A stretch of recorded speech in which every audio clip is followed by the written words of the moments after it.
Nice to see you all. Thank you to the team here at the Senior Center for putting on this event. Let's hear another round of applause for Jim McCrae and all the volunteers that helped with the breakfast this morning. So this is the Java with John program.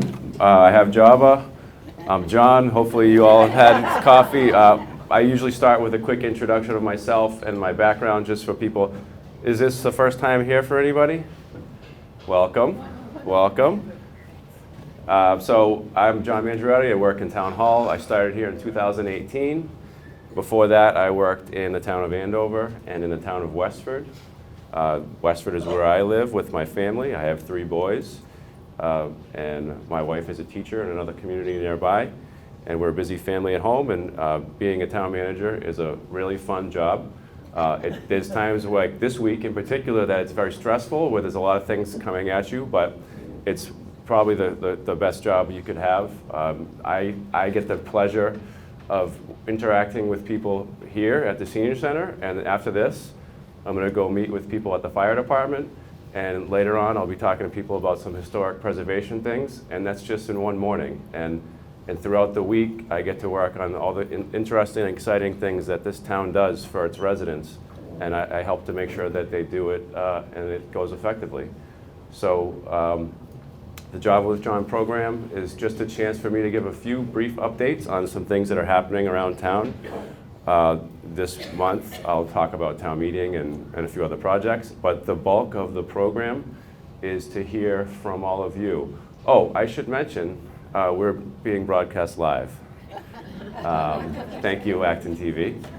This is the second time we've done this in person. We did broadcast them live during the pandemic, but now we're back to try it again in person. So I will be repeating any questions that you asked. If you don't want to be on camera, just don't look back. Just don't look that way. Just stay looking at me, and you probably won't be on camera. And I will make sure to answer your questions. And I look forward to spending some time with all of you. I guess I could also just introduce a few people that are in the room.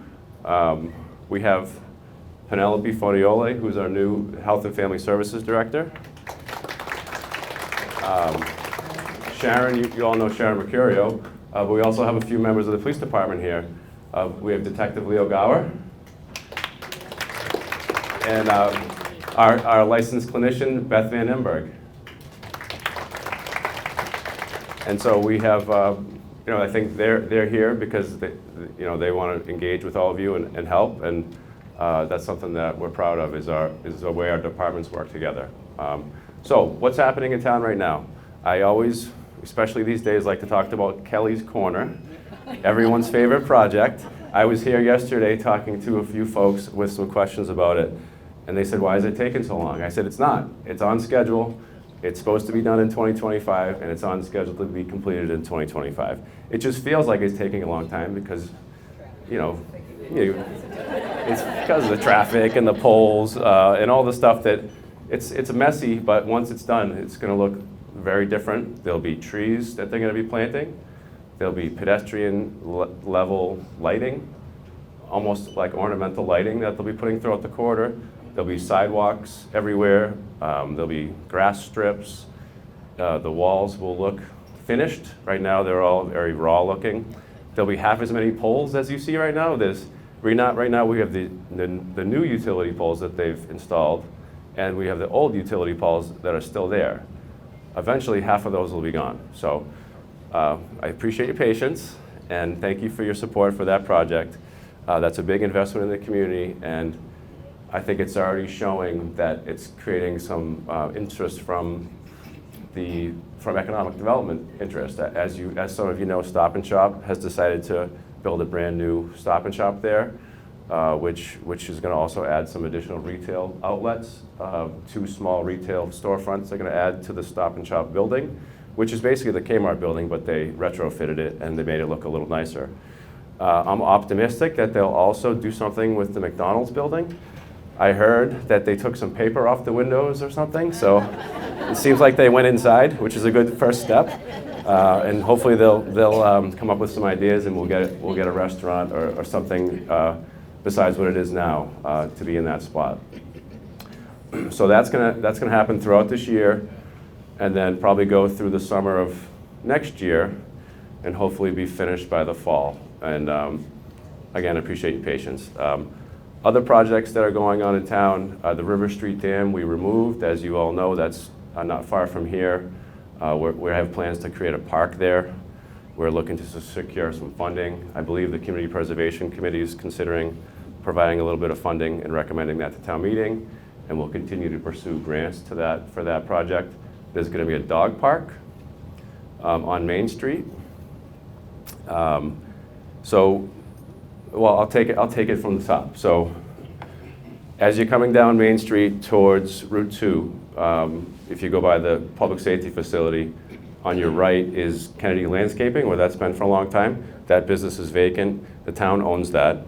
The Acton Housing Authority is going to be building McManus Manor at that location. That's 41 units of senior affordable housing, which will be managed by the Housing Authority. And it's going to provide a really nice opportunity for 41 new housing units in a great location. So that's going to, we actually got a grant to provide sewer to that project. So we have a sewer extension that's going under Route 2 from where it is right now, and it's going to tie into the street in front of that project to serve that project. We're opening the bids on that sewer project today. I think it's at 11. So hopefully we get a good bid and we can move forward with that. Once we get the sewer, they can start the project to build the housing. And then once we build the housing, we can work on the rest of the site. And what I mean by the rest of the site is that as you go all the way down closer to Route 2, that's where the dog park will be. And that has funding, over almost $300,000 worth of funding from a grant from the Stanton Foundation, which is a foundation of people that love dogs and they love dog parks. So they provide funding to different communities to help get those things going. So that would go there. And then in between the new housing and the dog park, we're planning a sort of a passive recreation area, some type of walking paths, benches, a place to recreate in a passive way. So more to come on that, but exciting things are happening right there. Most of it is funded from external sources, grants, etc. And it's just another amenity that we're adding, a lot of it to help with seniors in town. Another project that we're trying to advance is the intersection at Prospect Street and Main Street, which maybe you drove through to get here, where Ace Hardware is. There's several different ways to go in that intersection, and it's confusing for people that lived here for a long time. It's even more confusing for people that are just passing through. And so we've identified a design to clean that up, to make it a much more consistent and safer intersection for pedestrians, cyclists, drivers. So we have that design. We're asking town meeting to support the funding to implement that construction project. We're also doing a lot of road work on on Great Road in partnership with the state. The state owns that road, so a lot of the work that happens there, they do, and we do the design work, and we hand it to them, and if it's good, they'll do it, and that's what happened with the push-button crosswalk that's been installed recently in the Donlands. That's a real traffic light, but it only works if there's a pedestrian there that pushes the button. So if you're driving through and it looks like it's off, it's because it is off. It doesn't turn on unless a pedestrian activates it. So that means that it doesn't interrupt traffic flow, but if there is someone that wants to get across, they have a very safe way to do it. They just push the button, it flashes yellow, cars see it, and they say, okay, there's a yellow light there, and then it flashes red, and then it goes red, and the cars stop. And then as the person walks across, it cycles back out. It starts flashing again, and then it just goes to blank. So if you've used it, great. If you haven't, check it out and make sure you do it safely. They're also looking to do some other road improvements on different intersections throughout the Great Road Corridor to make it safer. As we get further north, there's a project going on that many of you are familiar with, McGovern Subaru. In the last few weeks, they've actually demolished the right side of the plaza, the former Nagog Plaza. So where there was a restaurant and something else, and there was a small building out in the front of the parking lot, all those have been demolished. and they're going to start now the process of building the Subaru dealership there. I don't know that much about the specifics, but I'm optimistic that it'll look nice, and that'll inspire some development and investment rather in the rest of the plaza. Maybe that activity will encourage the restaurant that used to be Frolic and Detour, that used to be Red Raven, and is now nothing. Hopefully that'll inspire that to be reopened if there's some more activity on the site. The Bickford's restaurant, which was most recently As Good As It Gets, hopefully that new activity will help inspire a restaurateur to go there. And so even though it's changed, even though it feels like it's something that it's going to be different for the community, I think it's an opportunity, because I think it shows reinvestment. If a restaurateur says, oh, look at that, they're investing all this money in this plaza, I should put my restaurant here because it must be a busy place. So those are the benefits that come when changes like that happen, even though at the beginning they weren't popular, and maybe today they still aren't popular, I'm not sure. But it's happening, it's been approved, and it's moving forward. So, back to Town Hall, we have the Select Board. It feels like we've been meeting every week lately, just because there's a lot of activity leading up to the town meeting, which is going to be May 6th and most likely May 7th. The budget this year, as I've talked about at the Job with John program in the past, was a challenging year. We had more needs in the budget than we had revenue available. To accomplish that, we've proposed that we do an override, an operational override for the first time in 20 years here in Acton, which is a big step. It's something that the community needs to support. If the people at the ballot don't vote for it, then it doesn't move forward. It gives the residents the right to decide whether or not they want to increase over the amount that's normally allowed under Prop 2.5. So it's been in place. Prop 2.5 was adopted in the early 80s, and it's changed the way that municipal governments run their operations. And here in Acton, I know that there was an override proposed in about 20 years ago. And since that time, we've been working to ensure that it didn't have to happen again. Over the last 5 years, several fixed costs have increased at rates that outpaced the revenue that we're allowed to get under Prop 2.5. And we've got to the point where we either had to make substantial changes to the way we operate our towns and schools, or seek additional revenue through an override, and that's what's been brought forward. So the details of the override, at the ballot, on the ballot, it's going to say something to the effect of, do you support adding $6.6 million to the tax levy for the year for town and school operations for the year starting July 1st, 2024, which is fiscal year 25. And it's going to say yes or no. That's all it's going to say. It's a very simple question. And so that will be at the election on April 30th, which is going to be at the junior high, R.J. Gray. And there's a lot of information about this on our website. We will send out information as we always do, and you're welcome to stop by Town Hall if you have specific questions that you want to talk about, or you can ask me in a few minutes also if you have questions. So that would be step one for the override. Step two would be for the town meeting to support the budget, as it does every year. So every year we go to town meeting and say, we have a budget proposal under Article 4 to run the town next year, and it's going to cost $38 million or so to run town operations. This year, depending on what happens at the ballot, we'll have an A budget and a B budget. The A budget will be a number that accounts for the additional revenue from an override, and the B budget will be one that doesn't. And the school district is doing the same thing. Interestingly, Minuteman District isn't, and that's because it's just a different setup. We work very closely with the Acton-Boxborough Regional School District. We're one of 2 towns in that district. The Minuteman District is 8 or 9 towns, and it's much more complicated. And so we don't have the same relationship. So they have given us what their budget's going to be next year, and we have to pay it either way, which is fine. I think it's a school that people really benefit from. It's advanced skills, it's also a college prep, but it's advanced skills for students that want to learn trades and learn other things in addition to college prep. So, so that's what's going on with town meeting. We'll have that on, the election will be the 30th, town meeting will be the following week. And in addition to the budget, there'll be some pretty substantial zoning articles that we'll be discussing this year.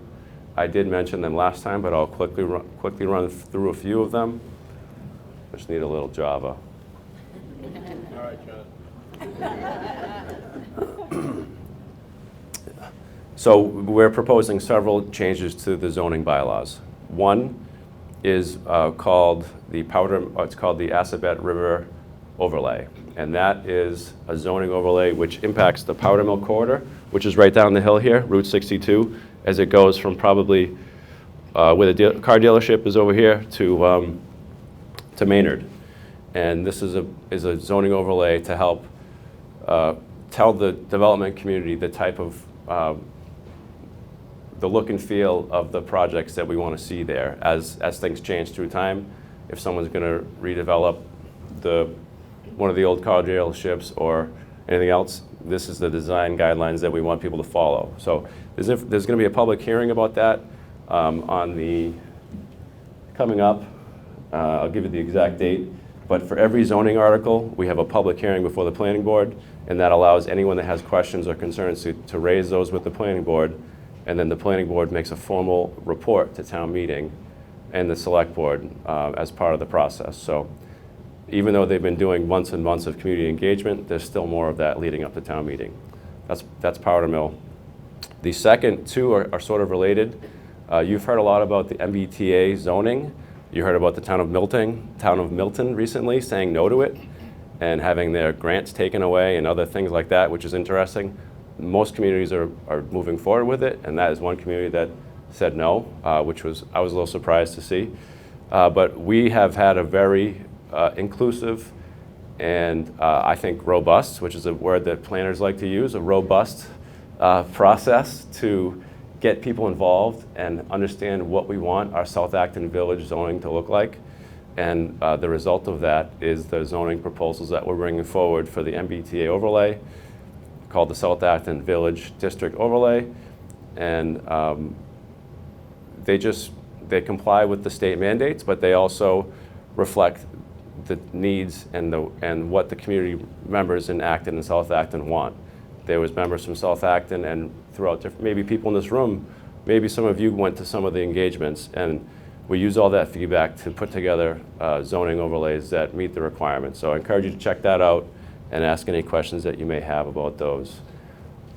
There's also something that's moving forward related to car dealerships, whether or not to limit the number of car dealerships we have in a certain zoning district. So those are just some of the big issues coming to town meeting. An interesting thing that we're doing also in South Acton is, you remember that we bought the building next to the train station on the other side of the tracks that used to be Gordon Richards' concrete forms business? We bought that a few years ago for parking when we had a major parking crunch. Parking demand is not what it was 5 years ago. It is starting to come back. I was at the lots yesterday, and the commuter lot was full. Well, probably 90% full, which was a good sign. But we've identified that we could use the building, Gordon Richards' old building, for something, because right now it's just being used for storage. So we issued an RFP, and we had several community organizations put in a proposal and say, sure, we'll use that building for this, and this will be the benefits that it provides the community. And so the select board heard presentations last week from the staff about the proposals that we received. And the one that we're considering is from the Acton Food Pantry. Some of you may be familiar with the Food Pantry. It's a good organization. They provide help to a lot of families in the Acton-Boxborough region. Right now they run out of a small little business park in Boxborough. And they proposed to use this site and renovate it and use this site for the food pantry. So that's an interesting way to reuse a town building to provide a benefit to the community. So we're going to have to work on that with them and look at the lease arrangements and look at the renovations they're proposing. And if we can get it all figured out, that'll be something that we ask town meeting to approve as well. So there's a lot of things happening right now. I just hope that everyone looks at the Municipal Monthly. I know we have a copy of it over on the coffee table in the lobby, and hopefully you get it directly to your email inbox if you get email. And in there we have 15 pages or so of information that we're trying to share from every department. I just wanted to go through a couple things from this month's edition. Oh, here's one that you might like. Hazardous waste date. The 2024 Household Hazardous Waste Day is going to be Saturday, June 1st at 9 a.m. to 11:30 a.m. And there'll be another one in the fall, September 24th at 4 p.m. So you can bring oil, paint, things in your garage that you don't know what to do with. Bring that there that day. Another important, let's see, we have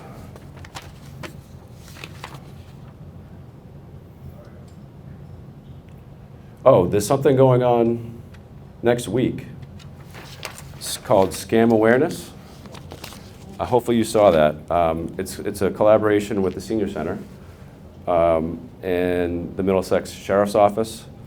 And you can learn tips and strategies for protecting yourself and hear about the role of the Sheriff's Office. There's scams out there everywhere. I had someone call me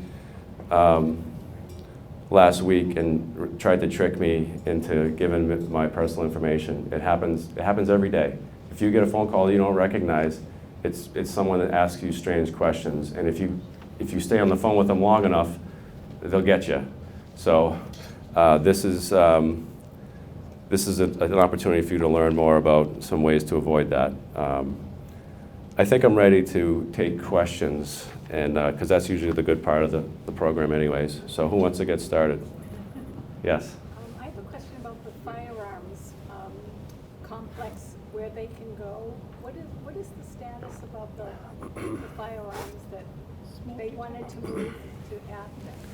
So there's a question here in the front row about the firearms. I believe you're talking about the mill in Littleton.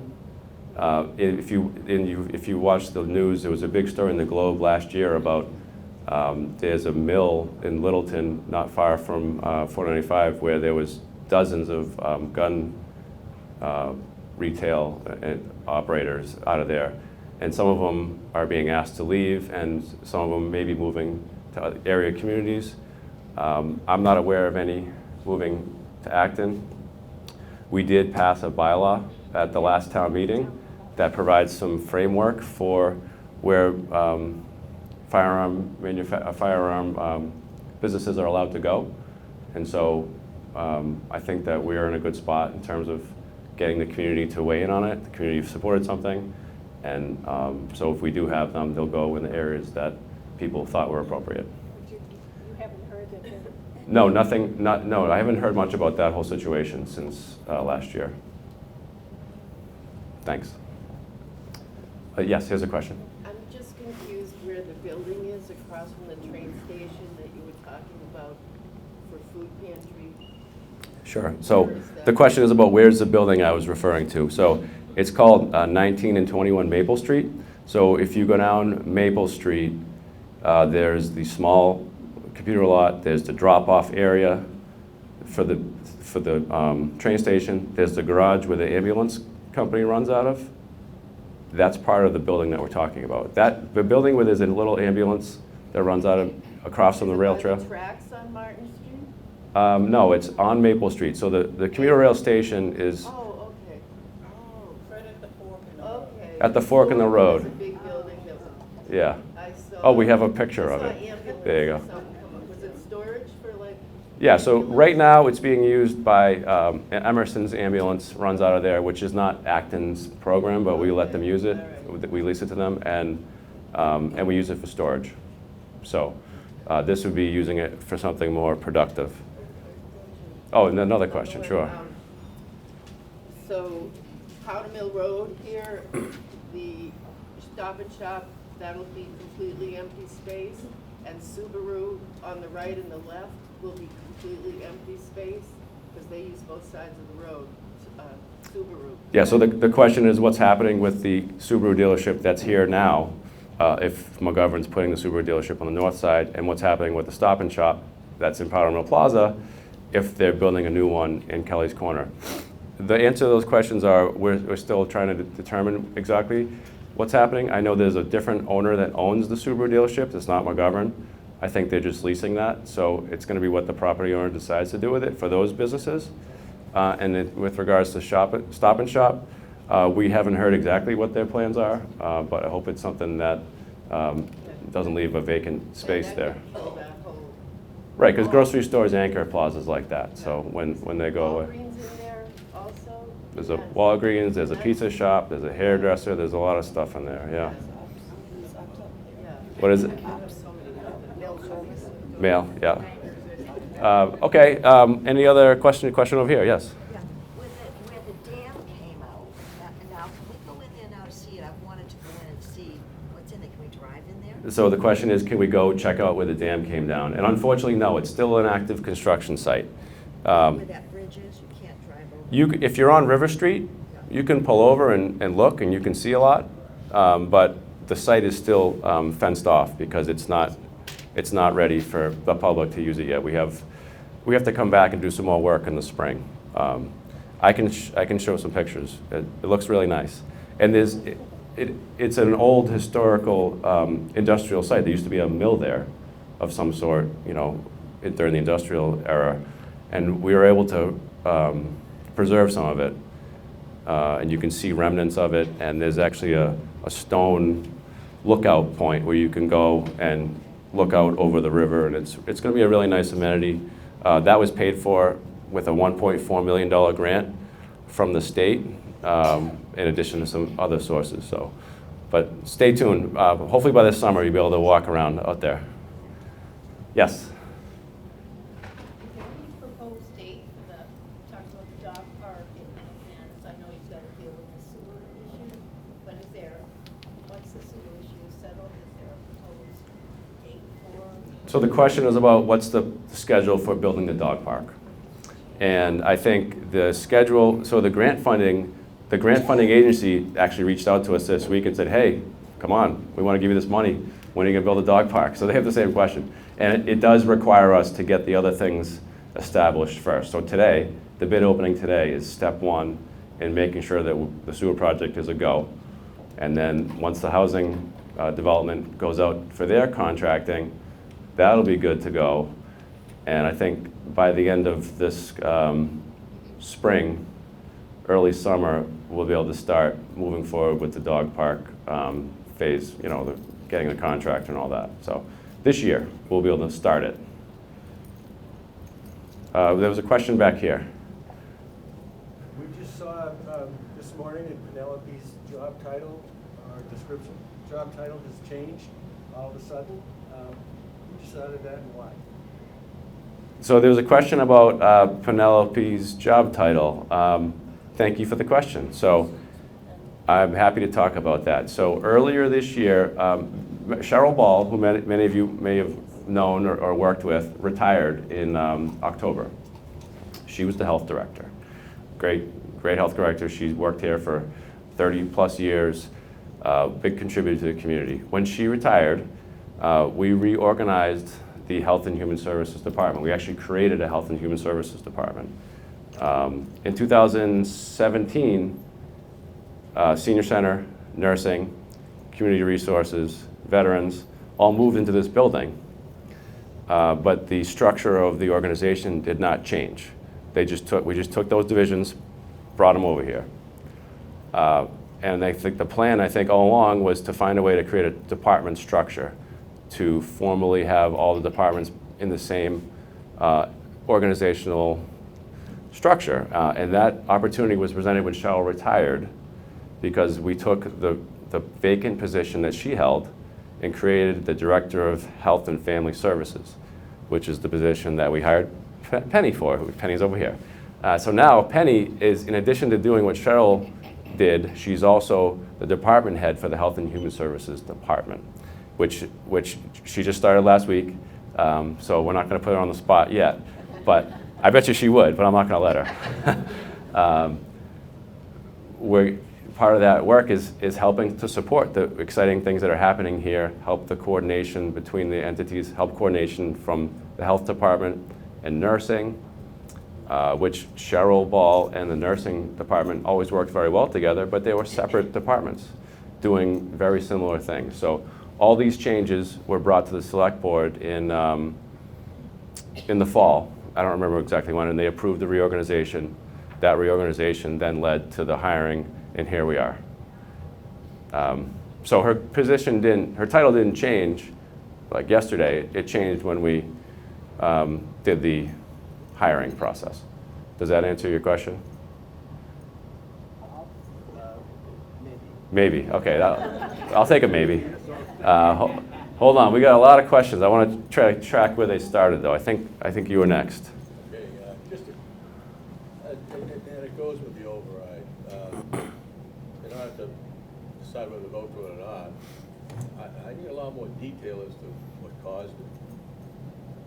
What's going to be done about it, make sure it doesn't happen again, and then anything that can be done to reduce it. Okay, that's a very good question. The question was, in order for this resident to want to know whether they support the override, they want to know what caused it, what's been done to address it, and what will be done in the future to ensure that it doesn't happen again. Good question. So, each year we do an annual budget, and every year the Proposition 2.5 says you can tax people 2.5% plus new growth. That's about 3%. Call it 3%. And so if you're bringing in 3% a year in revenue to run this operation in the town and the schools, and the operations are costing more than that on an annual basis, for years you can say, all right, well, we'll do this differently. We'll cut that. We'll change this. We'll reorganize.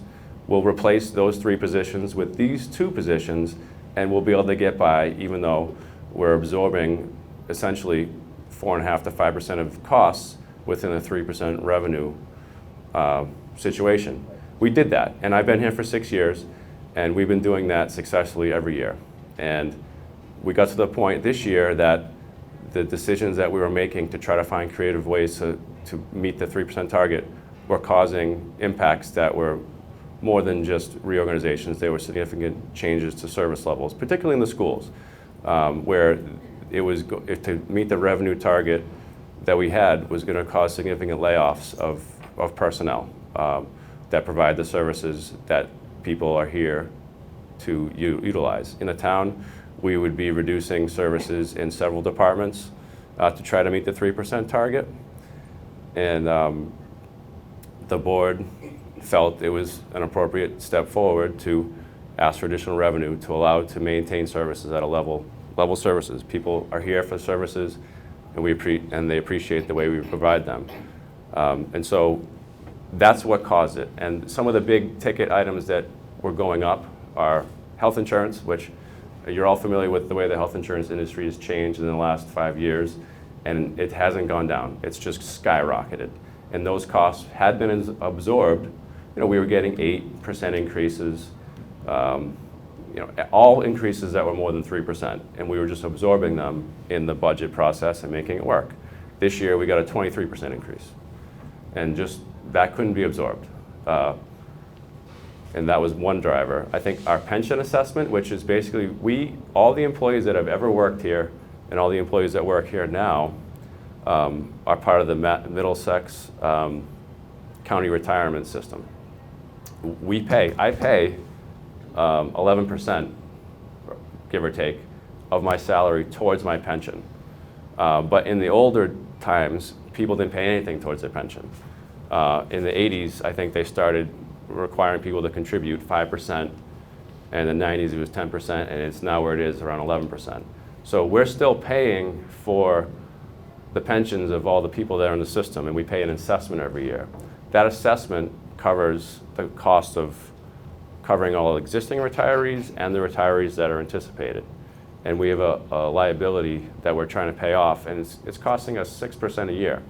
And that's a number in the millions. So when you take a number in the millions and you add 6%, that starts to add up. So that's another big one. Health insurance, pension, employees. We need to pay our employees, and we need to pay them competitively. And a lot of times that requires us to pay more than the 3% that we get in revenue every year. Otherwise, we'll lose people to other towns, we'll lose people, or we won't be able to get them to come here. And so that's a challenge that we have as well. So those are some of the major cost drivers. And then I think I mentioned earlier, we built a new school for the Minuteman Regional School District. We were part of the 9 towns that contributed to that. The town supported that.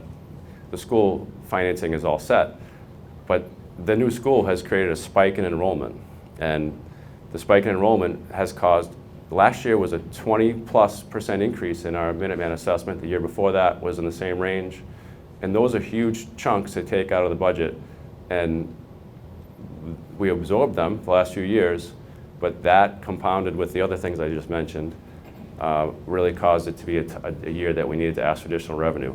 There's a big part of this as well that the school districts has to deal with. That I don't get directly involved with school financing, but I work closely with Peter Light. He was at the last Java with John. He's busy today doing another. He's doing Java with Peter, I think, somewhere else. But they have special ed costs, which special ed is part of the educational provision that we are mandated to provide and that we're proud to provide. And I think those costs have skyrocketed in ways that are beyond our control. Peter explained it last time, and I can paraphrase that the cost for out-of-district tuitions is set by a state agency. I think it's, I forget what the state agency is, but they set the tuitions, and those tuitions increased 22% or so last year. And they just had to say, okay, we were paying this last year, we're going to pay 22% more this year. And they just said, school districts, you have to deal with it. So those are the challenges that they were facing, that we're facing in partnership with them, that caused this need to ask additional revenue. The second part of your question is, what have we done to, first of all, address it? I think we're not just saying, oh, we have a budget situation, we need more money. I mean, that's what it looks like, but in addition to that, we've also identified what level services were going to be next year, and we've cut that significantly. In the town, I think we cut, it was initially presented, and they said, can you reduce that by $1 million and still make it work? We did that, and then we reduced it further. The schools, they reduced from level services a number that I don't want to quote, but they've made changes to try to right-size the ask. So when we're saying that we're asking for a $6.6 million override, in reality, we're not actually asking to use all of that next year. Because we reduced the budgets from the town and the school district, we're actually only going to need to ask for the net of $5.4 million, which is still an override. But the ballot's going to say 6.6, but we're actually, in the town meeting, we'll be asking to use 5.4 million of that in next fiscal year, and we're going to leave 1.2 million of that in excess levy. Does anyone know what excess levy is? For the following year? For the following So year? excess levy, municipal finance has all kinds of interesting terms, but basically, in simple terms, the tax levy is how much, the maximum amount we're allowed to tax the community. And for round numbers, let's just call that 100 million. Excess levy is how much the town decides to not tax, to leave on the table.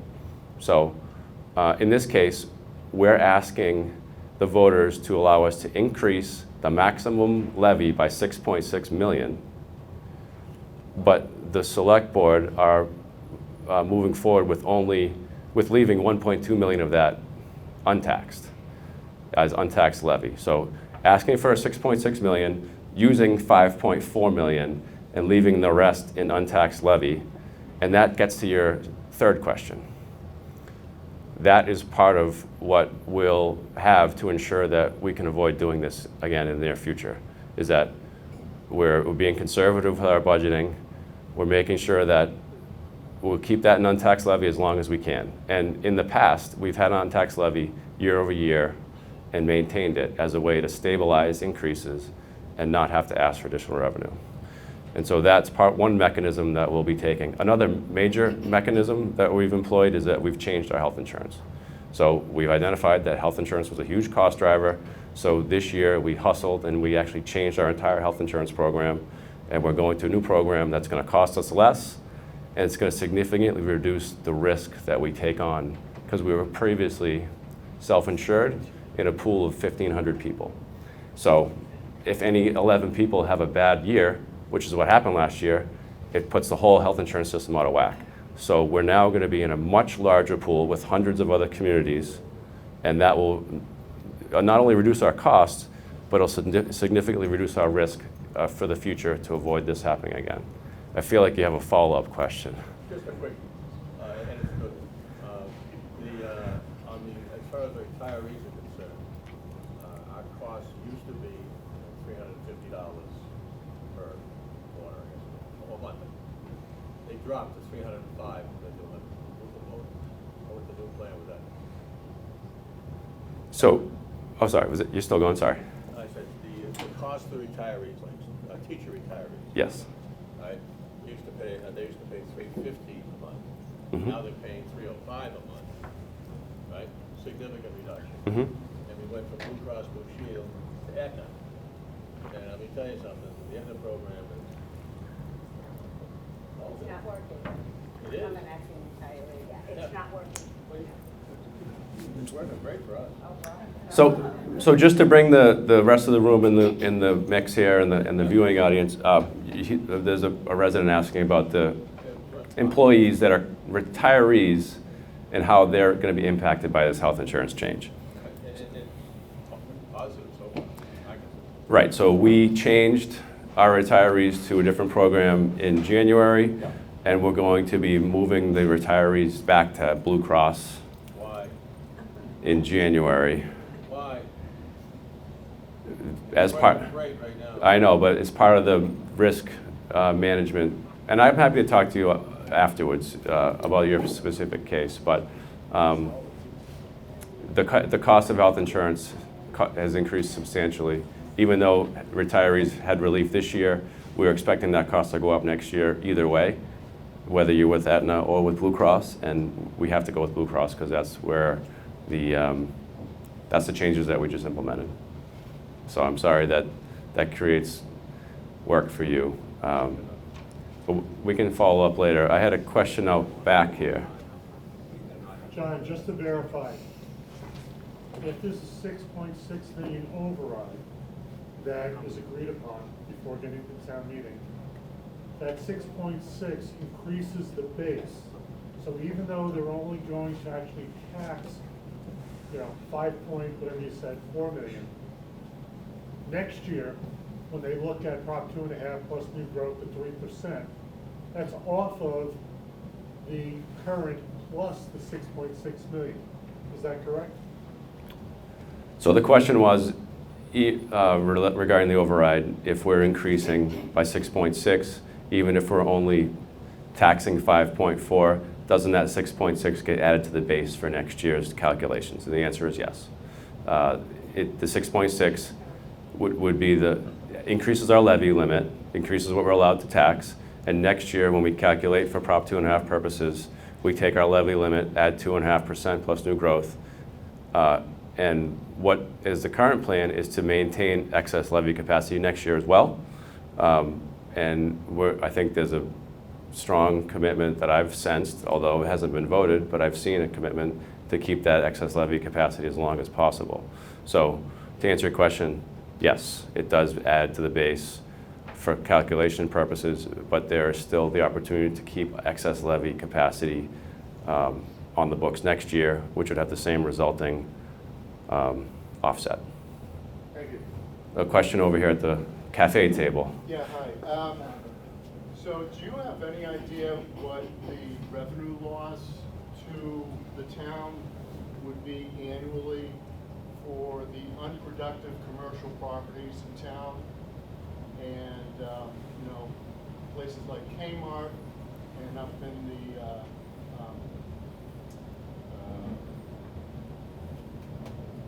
Woods. Nagog. Nagog Woods, those buildings. Do you have any idea what the revenue loss is?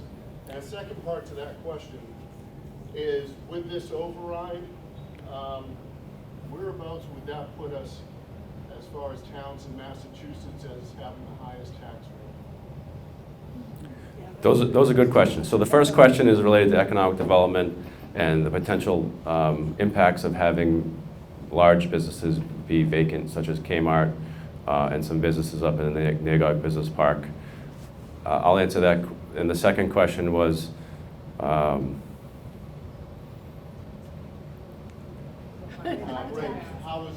where do we rank with other communities? So yeah, I can get back to you on the second one. And our assessor, CJ Carroll, can probably give you specifics about how much, you know, whether we've reduced how much we assess a property based on it being vacancy. We do have a member of the Board of Assessors here, but I won't put them on the spot. I think, in general, that is why we are aggressively pursuing economic development. We have an economic development director, and she works around the clock to try to help businesses grow, both small businesses and larger businesses. Just in the last year, Julie Pierce is her name. Hopefully you've met her. I'll have her at a future Java program. She works with businesses to help them find grants, to help them with workforce issues. And we also work with big businesses. Within the last few years, there was a company called what was it called? C-Scan or something, that went vacant in Nagog Park. C-Change, thank you. That was sitting vacant, and then because we invested in Insulet, the community invested a TIF in Insulet a few years ago, and they set their headquarters here.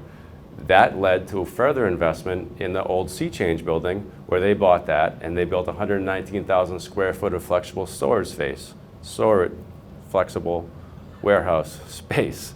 So that's a huge investment that they made, and that was directly as a result of economic development initiatives that this community supported. Town meeting supported a TIF, and it brought Insulet here and allowed them to make a further investment in the neighborhood, which created jobs, it created investment, and it certainly increased the values of that particular building. With regards to Kmart and, you know, did we lose revenue since 2020 or 2021, whenever Kmart closed, and now?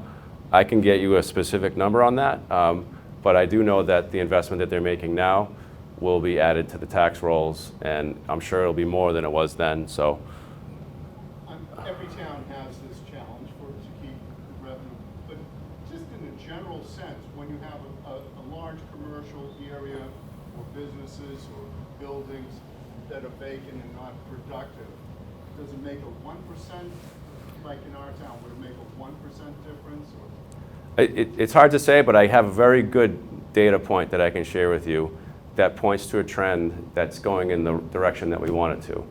So I don't know how long people have lived here, but the mix of residential and commercial has never been much more than 89, 90% residential, 10% commercial. For the first time since I've been here in a long time, the mix, the commercial growth increased this year for the first time in a long time. Instead of the trend of it going down, the 90-10 mix getting worse, it actually bumped back up. And that's partly because of the investment that I mentioned, the flexible warehouse, the McGovern, all the different big real estate transactions that happened in the last year, showing that people want to invest in this community, has actually led to the commercial valuation going up, which is a good sign. So multi-residence is considered commercial or residential? Rental house. Yes, it's. I'm not sure. I'm not sure how to answer that, but I can get back to you on that. I think we could spend time with you and CJ Carroll. He'll give you an hour and fill you up with all kinds of data that I don't have at my fingertips. Thank you for the questions. Yes. Regarding the Weatherby property, and looks like the Conservation Trust is trying to purchase that as parkland for us. Does that get on your radar, or is that still outside your 33 acres and where the towers are? So the question is about a piece of land near Route 2 called the Weatherby property, which is next to the big fields that you see as you're driving up Route 2. That's currently privately owned. It's something that I know that there's been interest in acquiring that. It's something that's in the works for open space purposes, but I can't really go into too much detail other than that. But to answer your question, yes, it's on our radar. And I believe they're bringing something up to town meeting, so it's something. I'm not sure that it'll be coming to town meeting or not, but it may. And if it does, I'll report back at the next Java, which will be before town meeting. Thank you. Question from the back there. Two questions. The fire alarm boxes in my neighborhood, a lot of them are not working. And there's a little paper sign that said out of order. And I didn't worry too much about that until this AT&T cell phone failure. And I really think something needs to be done about this. And I was told in the past that putting plastic bags over them is unsightly, so people aren't going to do that. But they either ought to work, or it should be clear from 100 feet away that they're not working. Neither one of those is true for a lot of the boxes that I see. So the question is about the fire alarm boxes that you may see throughout the community. And the recent cell phone outage that many of you may have experienced caused people to say, hey, wait, if I had an emergency, how would I have called 911 that day? And the answer is, we have fire alarm boxes out throughout the community that you can pull, and it goes directly to the fire station and 911. In your case, your neighborhood, you're saying there's one that's out of service? More than one. Well, if you just let me know the ones you're concerned with, I can look into it, because the fire department does maintain those, and I don't get involved with it, but I'm happy to give them a list of ones that you're aware of. The last time I looked into this, they compared a few of them, and they said they didn't have the money to do the rest. So it's something. Okay, well, please, if we could take down that, if you have that information, I can grab it from you afterwards.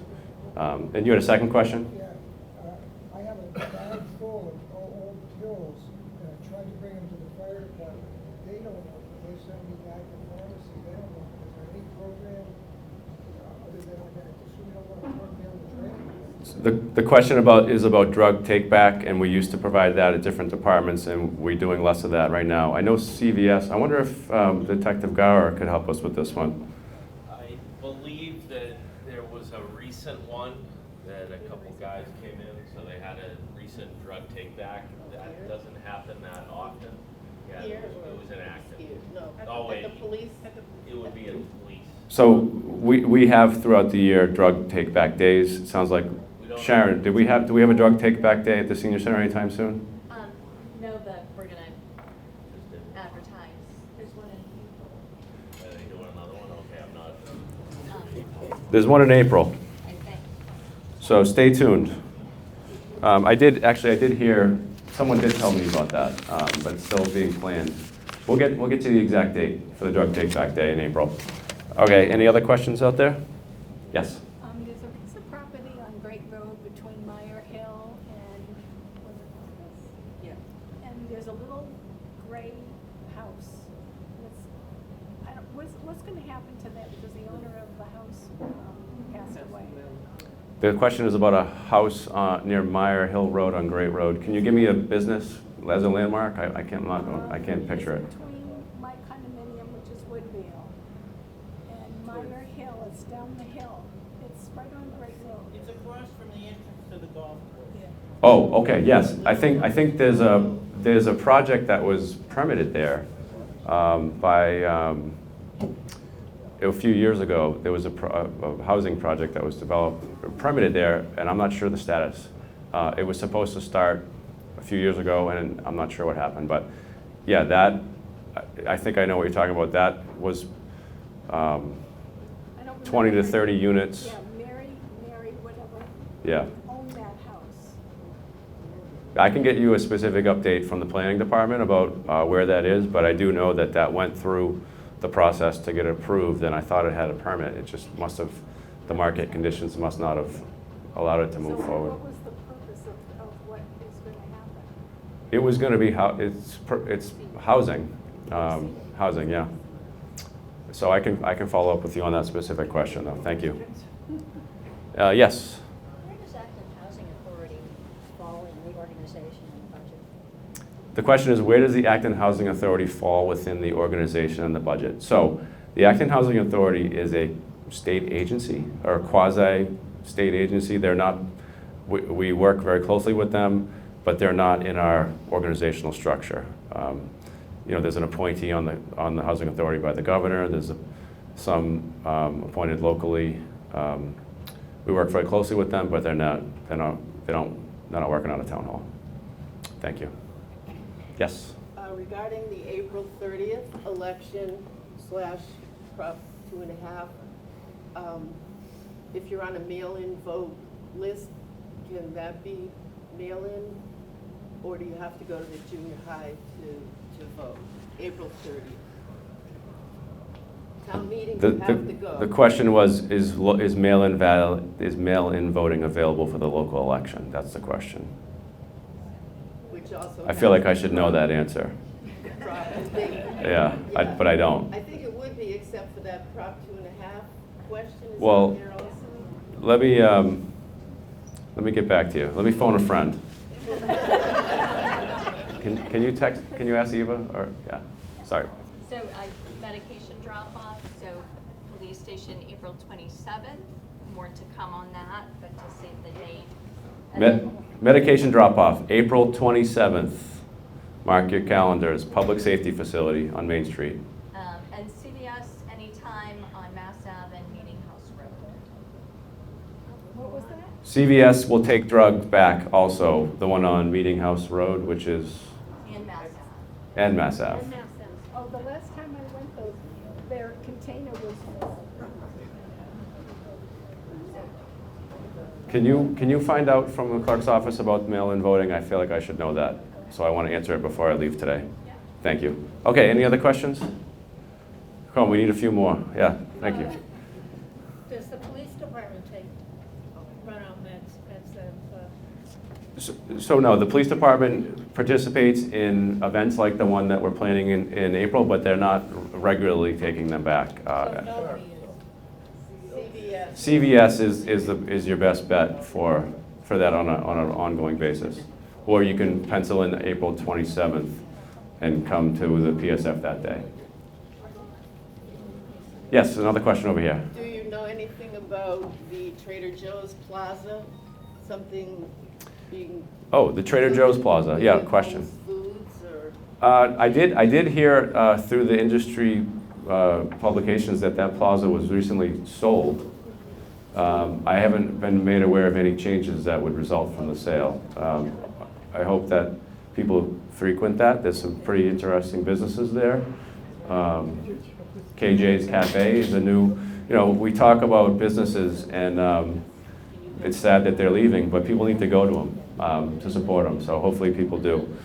And Trader Joe's is always good. So hopefully that's not going away. No, I'd heard that the parent company of Whole Foods Amazon.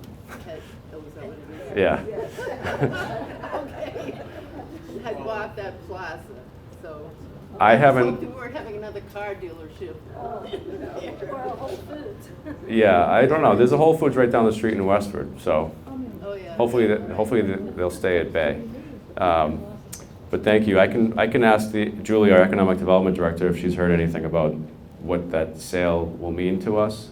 But I haven't heard of any changes other than they're still trying to find a tenant for the front piece next to X Golf.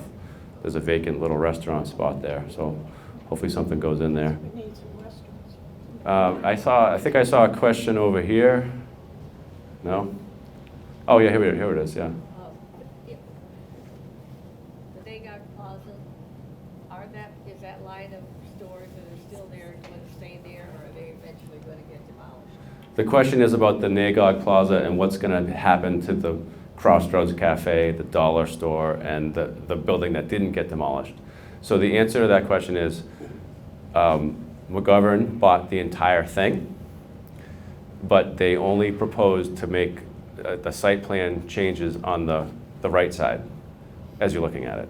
And that's the project that they brought to the select board. That's the project that was approved. So they may have plans in the future for the left side, but they're not before us now. I do know that there are long-term leases in place with the dollar store and Crossroads, so of at least 5 years or maybe longer. I don't know the exact duration, but they're definitely moving forward with the Subaru dealership and something further closer to the street as well. And so there's no plans to take down the rest of the plaza at this time. But it may happen in the future, but it's not something, you know, they initially proposed a 2-phase project, and then they scaled back and said, no, we just want to do 1 phase and make it work. And so that's where they're at. We have an answer on the mail-in question. So last day to register to vote is April 19th. Last day to request a mail-in ballot is 4/24. So you can get a mail-in ballot for the local election. The last day to register to vote is April 19th. The last day to request a mail-in ballot for the local election is April 24th. Is that a Friday? I'm not sure. Probably. He's going to update the town website. Okay. So you can do mail-in for the local election. You need to, But what about, with that election vote, is also something about the prop? yeah, so the election, So which- so the ballot is gonna have candidates, like it always does. It'll say, you know, this person for that person for this, and at the bottom or somewhere on there, there'll be a question. So it's just gonna be 1 ballot, and it'll have that question on it.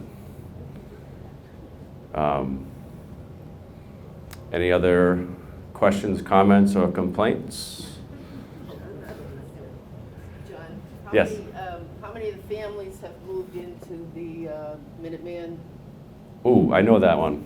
Hold on. I got an update on that yesterday. Hold on. So the question is, how many families have moved into the shelter at the Minuteman Inn? And I just got a report on that yesterday. Our DEI director and our community resources officer are working together to help support that. And hold on. About 17. 24 families. 77. 77 people in total. So a lot, it's, you know, 24 families, and it's a lot of people with young children or Still children have on the way. room in there? They're making it work. I thought we were taking 33, and it's like, you look at that and like, yeah, 33 families. It's hard to believe they can fit in that little motel. Yeah, so the Minuteman Inn on Route 2 is hosting that shelter. It's being run by a nonprofit called Making Opportunities Count. They have a person that works there full-time on staff, and they have a plan to keep it staffed 24 hours a day when that person's not there. And I think they're collaborating with community members. There's been a lot of interest from people in the community that want to help. People want to cook meals, people want to bring books, and a lot of that work and a lot of that volunteer efforts are going through the AB Resource Center, which is a new setup that we have over on Charter Road, where volunteers and people that want to contribute could go there and work with. The United Way is running that in partnership with us. Yes? Is this the motel near the auto auction? Yes, the motel that used to be called Concordian, now it's called Minuteman Inn. It is still a motel, but about half of it is being used as an emergency shelter under the state's emergency shelter program. So the families that have students that go to schools are going to the schools. The state is helping to support that financially.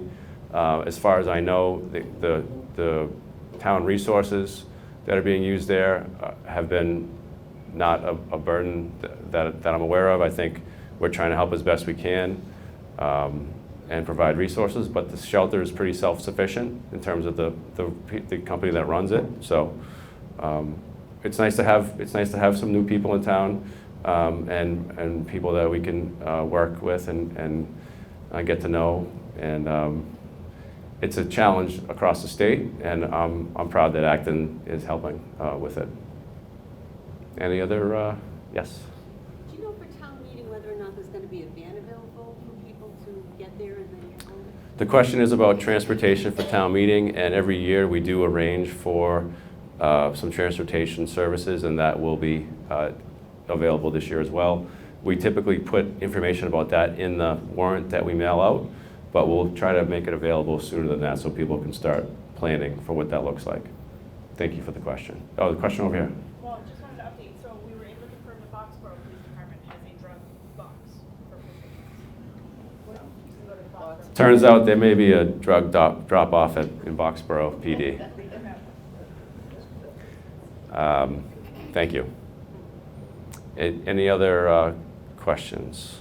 Do people know about Sparks? So Sparks is a hockey skate sharpening company. They operate right out of here. And it's a local guy who was a hockey coach or some kind of a hockey player, and he started this business to, it's basically a machine that you put in your basement or your garage. You put your skate on it, and it goes zzz, and it sharpens your skates. I have kids that play hockey. I have to go to the skate shop every week and get them sharpened. Now, if you bought one of these things, you can do it right in your basement. Anyways, it's an awesome product, and it's taken off. All NHL teams, college teams, skate shops now have them in their store, and it's happening right here. You may see big big trucks every once in a while. Those are trucks taking skate sharpeners all over the country, right from Acton. So we have a lot of businesses like that. Wico, you everybody hear of Wico? So that's in West Acton. It used to be the Orange Door. A long time ago it was a restaurant. Right now it's a company called Wico, and they have chefs and talented food people that make food in a way that it gets shipped out to people, and you can just throw it together and make it. It's almost like Blue Ribbon, if you've heard of Blue Ribbon.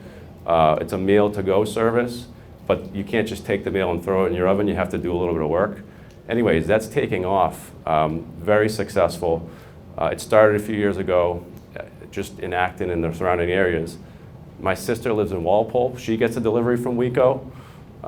People all over New England are getting Wico meals right here from Acton.